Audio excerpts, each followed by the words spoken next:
Hello, my wonderful viewers. Welcome to my platform. This is Linda's TV show. If it is your first time of coming across this channel and you like what you see after watching, please subscribe, put on your notification bell, set it to all notification. In that way, you'll be able to get notified each time I upload a new video, even those without notification.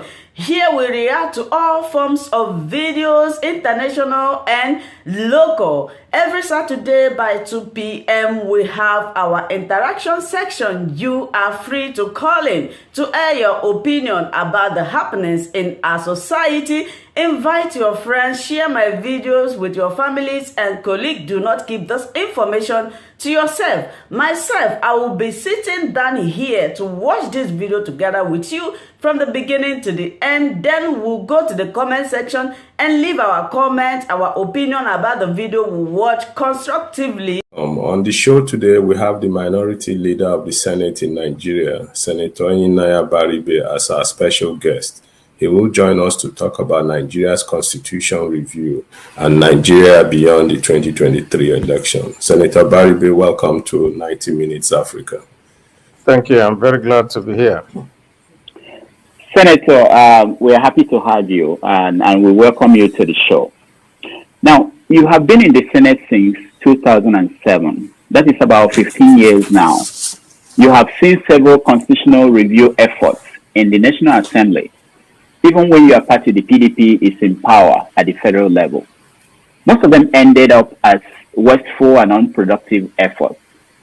What did the past constitutional efforts, why did they fail? What did they achieve? And why should Nigerians believe that this one is different? Well, I will not classify what was done in the past as wasteful or that it didn't serve the purpose that we set out to do. I've been part of the constitutional work for the past 3 seasons. What has happened actually, and why I think that Nigerians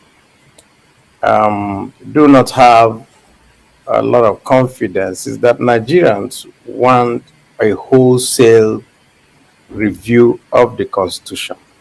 They want us to ditch the Constitution and do a brand new one, and then let everybody come in and then tinker with everything. But that is not our remit. The fact actually is that because we are elected under this Constitution, what we do with regard to the Constitution can only be amendments. It cannot be a wholesale review, the whole Constitution as it is. And so the amendments, as piecemeal as they are, continue to help to advance democracy in the country. So I think that is the reason why people don't think that this is something very useful. But it is, because the clamor that followed this particular one and what happened, the gender matter and every other thing that has been involved in it has made a lot of people to know that actually we need to pay a lot of attention to tweaking our constitution to serve our purposes. Okay, so what about the people who say that the constitution, the current one, is not the people's constitution, that the people who did not play a part in the making of the constitution, they did not approve it, and that the setup is such that there is nothing you, members of the National Assembly, can do to fundamentally change it to make it workable? What do you say to those people who say that? I think that in a sense, what they wanted, those who say that, is that you need to be able to start afresh. But the question there is, what will you have in the interim at the point at which you now say, let us not have constitutional order in the country? There's nothing that will be within to have law and order within the country and the government, so to say. Secondly, some people also say that it is necessary for the constitution to be done on the basis of ethnic groups coming together and deciding how they're going to rule themselves. But we have more than 300 ethnic groups, and counting. And so what that means, in effect, is that how would you make how will you make the choice? Who will decide who represents an ethnic group, for example? Some ethnic groups are so small, some are very large. And so you can ask yourself the question, what weight do you assign to an ethnic group and so forth? I think that basically what is going on is not really the constitution. I think the real problem is that we just have a set of leaders who do not care for the people, number one, and two, who do everything that is antithetical to the spirit of the constitution. Let me put it that way. And I'll give you just one example so that you can see exactly what it is. Within the this constitutional review that we've just done, we had to take, I think the first one was financial autonomy for states. There is nowhere in the constitution where states are supposed to be under or directed financially by states. Actually, the aspect of the constitution that deals with that, which we have now abrogated, actually says that funds for states, for local governments, are supposed to go into a joint local and state account. And what now happens in that joint account is that the state is supposed to also contribute their own 10% to that account and then give out the funding to the states. But what now did we see in practice? In practice, the states now took over the joint account, and now we are deciding what a local government will get. That wasn't in the spirit of the constitution. That's why I say that the problem is not really the constitution, and we will continue to tinker with the constitution. I think the real problem is the mindset of those who are in positions of authority and the way they bend the laws, the constitution, to their own ends. And that is really where the problem is. All right. We will go to my colleague, Chido. Chido, over to you. Thank you so much, Senator Abaribe. You tangentially mentioned the gender bill in your comments about the Constitution. I would like to know why the Senate voted the way it did in terms of the provisions that many Nigerians consider would empower women. I will not be able to give you an idea, but I can locate the reason in two places. One, our cultural habits, and secondly, religion. And over the ages, those two facets of life have always been used to oppress women. I voted for the four aspects of the gender that was inside the constitutional amendment. And I actually went the next day when the women all came to the gate. I went to go and meet with them, and I told them that they should use the Freedom of Information Act to ask from the Senate President to have the list of all the people who voted the way they voted, and use it to now put pressure on them through the women in their areas, because these are people who go out to seek for votes, and they use women for looking for all the votes that they want. And we actually did a lot of work, because I worked with the most of the female groups. I worked with Biodun Lujimi to talk to all the people who we felt were against the bill. Now, this is the process that we used in doing the constitutional amendment. There are committees, and each bill comes to that constitutional committee. The chairman of the constitutional committee is Senator Agege, the deputy senate president. Each state of the 36 states are represented in the committee. And then each member of the leadership, like myself, are members. Every female in the Senate is a member. Then, of course, if there's anybody who has special needs or disabled, or there are also members. Now, we had to debate each bill and voted on it in the committee and now agreed on it. And it is after we had done all that that we came to the second stage. And the second stage being to lay it on the floor of the House, and then there will be voting on it. So at the first stage, at the stage of the committee where we all met and we all canvassed this, everyone agreed. And these were people from all the states. And we thought that we had gotten a step forward and that we're going to pass these gender bills maybe without too much problem, because we didn't see the only one that we felt may not be accepted will be the one that prescribes more seats for women. But we knew that that would be a hard sell and something that we need to work hard on. And so we went around and we talked to most people and we got assurances.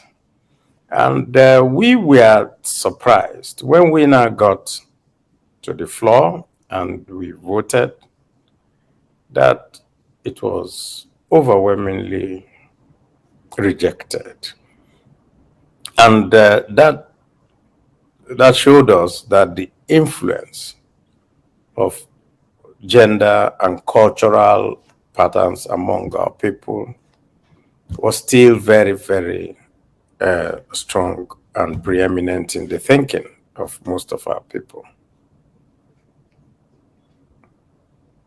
I'll ask the other arm of the National Assembly, the House of Representatives, says it will revisit those sections, particularly the three that people really think women deserve. Is it something the Senate? What can you tell us about the thinking of the Senate in that regard? Will the Senate yield to the opinion of majority of Nigerians on this? What I can tell you is that the Senate is not considering revisiting the bills from the schedules that have been given to us as the leadership for the rest of the tenure. So this is authoritative. Is there anything the women can do? I work with them, and we have been doing interventions, and we are still putting pressure on the Senate to take a look again at it. Yeah, so do you think it's a lost cause, considering your statement? This is how it is. Each of those things is a separate bill. And because it's a separate bill, the procedure is that if a bill does not pass through in its third reading, which is what we just did, you now represent the bill, which means that the women, and we have talked with them, that we would like to represent it, just those three, as fresh bills that will have to be considered. The only snag is that because it's a constitutional amendment bill, it has to follow certain procedures. And the procedure is that it must also go back to the Constitutional Amendment Committee. And when it goes back to that committee, the committee will, and we're looking at the time frame, and we're looking at the, let's say APC is going to do their convention on the 26th. And after the signing of the bill, which stipulates that 180 days, that is the Electoral Act.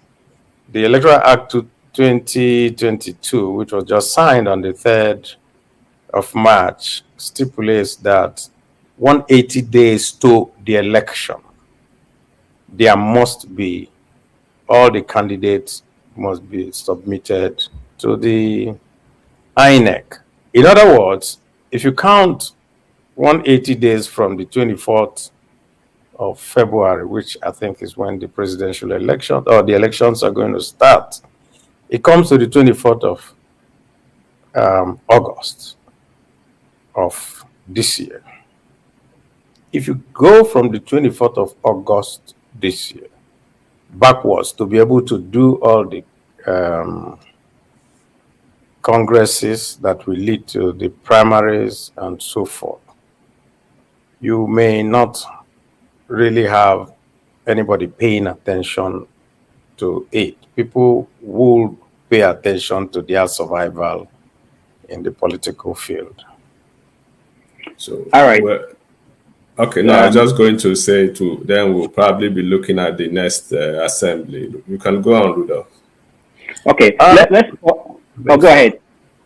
Senator, no, go ahead. I think so. I think we may just be looking at the next assembly because it's very easy to tell people, okay, don't worry, we're going to consider it, and then just hang them. So it's either we meet with the House of Rep and there is an agreement to fast track it, and there is a real push to do that. It may be a little difficult for the timing to work very well. All right, let's pause. I want to play a video for our audience, and then we will be right back. 1 minute video. All over the world, there are certain rules which we don't need to be told about. Yes. And one of those rules is the fact that you cannot be a referee and a player in the same field. It's either you're a referee, yes, or you're a player. So, anywhere else in the world where democracy is properly practiced, like in Nigeria, we don't need to be told that if we want to run for office and we are appointed into an office, that we have to resign. That is a sine qua non that we don't even need to debate. Yet, here we are today in Nigeria, and people think that they can sit in an office and contest an election and become candidates and continue to sit in that office until the date of election. So how would we continue to debate democracy in this way? So, Mr. President, I think that merely looking at this and somebody a cursory look on this paper shows that this paper is dead on arrival. Wow. So, Senator, that was you on the floor of the Senate, and people watched that and they were impressed, and they said that when it comes to the interest of lawmakers, that lawmakers, they know how to defend their interests, which means that, I mean, the people in the Senate voted against something that the president was pushing for, which was that the elected officials should remain there while they run for office. But the Senate, they were able to say no, it's not acceptable. And people wonder, why is it that when it comes to other things that are of importance to regular Nigerians, that the senators or the lawmakers in the National Assembly, they don't find a way to come together and say, we are going to do this, irrespective of our ethnicity, our religion, our gender, and everything. Why is that?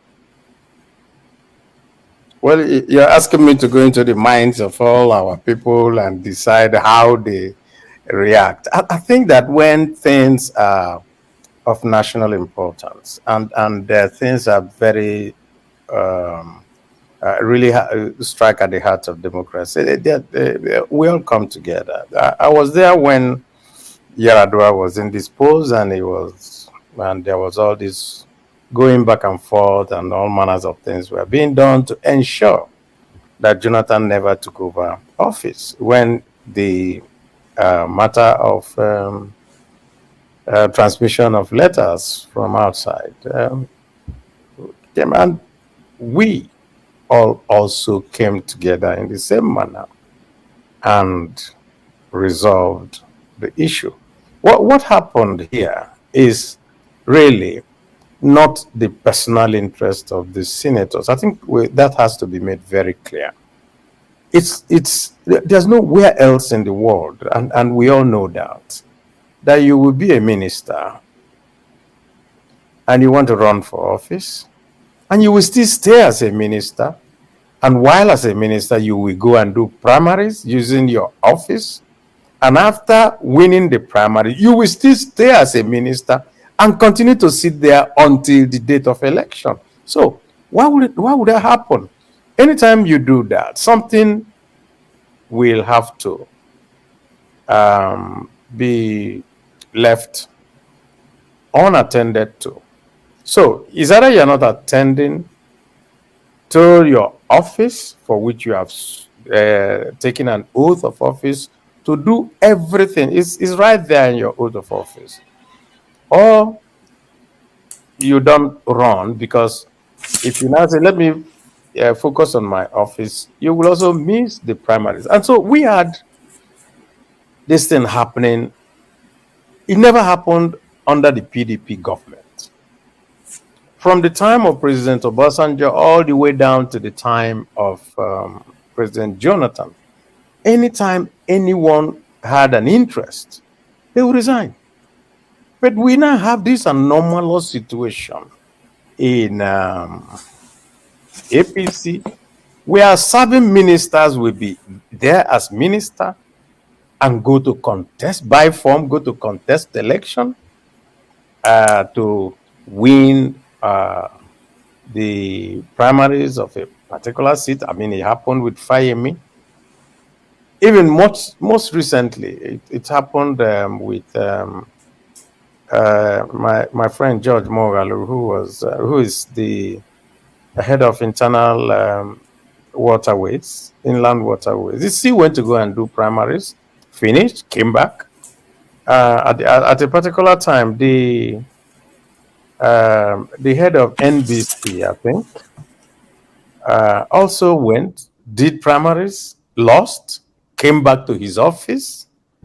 And so how could that be? For us, there are just some things that we ought not to codify. But because the Nigerian situation is such that people do things you don't expect them to do, that are beyond the bounds of decency, it makes you, okay, so we have to put down every letter, every word. Stuff like this are not supposed to, we're not supposed to talk about it at all. That's what I was emphasizing on the floor of the Senate. All right. So for our viewers, we are going to touch on so many topics. We are going to touch on the senator who is interested also to be the governor of Abia State. We are going to touch on the Biafran situation, Nnamdi Kanu, and every other thing. But while we get there, let me ask you. This is another issue that came up in the floor of the National Assembly, and that's about making a kind of a law that we say that if you're a public official, that your children will not be going to school abroad. And most Nigerians looked at it and they liked that, because they felt that because most of our leaders, people in positions of power, their children are not there. That's why they let the university system to go the way it's going. They don't care. Their kids are not part of it. And we thought that, people thought that the Senate and the House would see this as a very good opportunity to make a statement to Nigerians and say, look, we are with you. We believe in this educational system that we have. But senators and House of Rep, they all, I think most people, they have voted to say, look, we have different kinds of rules or systems. One for people who are in leadership position, one for ordinary Nigerians. Why? Explain that to Nigerians. That's how Nigerians are. Rudolph, I don't think that you're getting it right. It was a motion that was brought up on the floor of the House. It didn't come to the Senate. Okay. I don't also think that when you get to the Senate that the result will have been different. All the people that you see there, most of their children are also abroad. They are public officers too. So they have to make a law against themselves. So they are protecting their interests. They are protecting their interests. What you're saying, but I think we need to also go beyond this, I will say, cosmetic things. If you have good leadership, you will never get to this particular point. You will never get to this point where you will be thinking about, okay, let us stop somebody, because it's a slippery slope. When you go there, then the next step will now be, what else? Then the next one may now be, okay, so you can't go for any other thing, then you can't go for any other thing. Then, so that's why a lot of people felt, no, there are some fundamental I would say rights that you have in the Constitution, and that those things would be anti the Constitution. You have a right to education, really. And Senator, we agree. Anything we agree. We agree. It's in one sense. Let's put it this way: our leaders in Nigeria ought to show example. What has been happening is that people feel that we say, do as I do, not as I do as I say, not as I do, which is the thing that those of us who are Christians, you're always told that your example is much better than whatever you say by mouth, because you can mouth anything. Thank you so much, my wonderful viewers, for watching this video together with me from the beginning to the end. Like I said before, if you like what you see here, if you like what I do in this platform, as you have finished watching this video, please hit that red button that says subscribe and put on your notification bell to all notification. In that way, you'll be able to know when I upload a new video. Share my videos, leave your comments in the comment section constructively. Until I meet your way again in my next video, I still remain your Linda's TV show. Bye-bye.